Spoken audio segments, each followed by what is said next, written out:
আসসালামু আলাইকুম। আজকে আমরা সবাই মিলে খিচুড়ি রান্না করব। আর কিভাবে রান্না করলাম সম্পূর্ণ ভিডিওটা দেখলে বুঝতে পারবেন। এখানে কেটে রাখা আলুগুলো আমি তেলের মধ্যে খুব সুন্দর করে ভেজে নিচ্ছি। আর পাশে হচ্ছে চাচি আম্মু রসুনগুলো খুব সুন্দর করে বেটে নিচ্ছিল। তো বাড়তে বাড়তে এদিকে আলুগুলো আমাদের ভাজা হয়ে গেছে, তাই আলুগুলো উঠাই নেওয়া হচ্ছে। এখন কেটে রাখা মরিচ পেঁয়াজ কুচিগুলো দিয়ে খুব সুন্দর করে নাড়াচাড়া করে ভেজে নেব।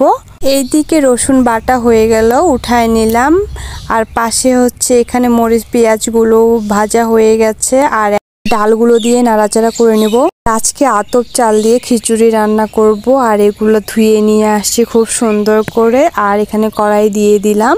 চাচি আম্মু মশলা বাটতেই থাক। পলার চালগুলো দিয়ে নাড়াচাড়া করতেছি। আর দিয়ে দিলাম রসুন বাটা। আর চাচি আম্মুর এখানে মশলা বাটা হয়ে গেছে, তাই শিলপাটাটা ধুয়ে নিচ্ছিল। মশলাগুলো এখন চালের মধ্যে দিয়ে চালগুলো খুব সুন্দর করে নাড়াচাড়া করে খুব সুন্দরভাবে ভেজে নিতে হবে।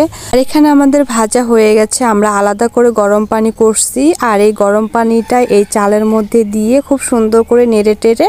আর এখন দিয়ে দিব একটু হলুদের গুঁড়ো, ডালচিনি আর একটুখানি লবণ। এগুলা দিয়ে আবার নেড়ে চুড়ে ঢাকনা দিয়ে খুব সুন্দরভাবে ঢেকে একটু আমরা জাল দিব। একটু লবণ চেখে দেখলাম একটু কম লবণ হয়েছে, তাই আমরা একটু এখানে লবণ দিয়ে দিচ্ছি। আপনারা আপনাদের স্বাদ মতো লবণ ব্যবহার করবেন। তারপর ভেজে রাখা আলুগুলো দিয়ে দিব। তো দেওয়া হয়ে গেছে। তো এখন আমরা খুব সুন্দর করে একটু নাড়াচাড়া করে নেব।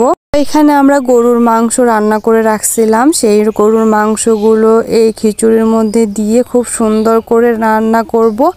আর এই খিচুড়িটা খেতে যা টেস্ট হয় যা বলার বাইরে।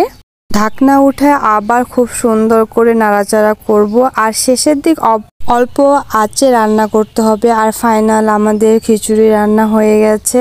আর এই বৃষ্টির দিনে এমন খিচুড়ি খেতে কার না ভালো লাগে বলেন।